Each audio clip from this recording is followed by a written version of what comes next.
Bible வசனம். யோவான் 14 அதிகாரம் 27 வசனம். சமாதானத்தை உங்களுக்கு வைத்து போகிறேன், என்னுடைய சமாதானத்தையே உங்களுக்கு கொடுக்கிறேன். உலகம் கொடுக்கிற பிரகாரம் நான் உங்களுக்கு கொடுக்கிறதில்லை. உங்கள் இருதயம் கலங்காமலும் பயப்படாமலும் இருக்க கடவுது. விளக்கம். இந்த வசனத்தில் இயேசு கிறிஸ்து தம்முடைய சீஷர்களுக்கு ஒரு முக்கியமான வாக்குறுதியை கொடுக்கிறார்.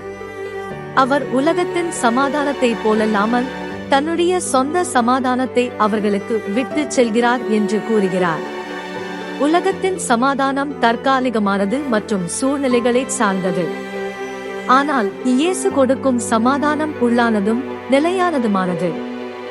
எந்தவிதமான கஷ்டங்கள் வந்தாலும் இருதயத்தில் அமைதியையும் தைரியத்தையும் கொடுக்கும் வல்லமை உடையது.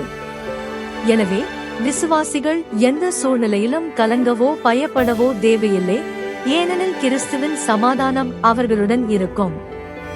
சிறிய ஜெபம். பரலோக பிதாவே, உம்முடைய சமாதானத்தை எங்களுக்கு கொடுத்ததற்காக உமக்கு நன்றி.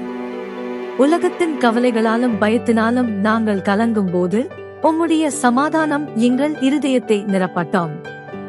நாங்கள் எப்பொழுதும் உம்முடைய அமைதியிலும் பாதுகாப்பிலும் நிலைத்திருக்க எங்களுக்கு உதவி செய்யும். ஆமென்.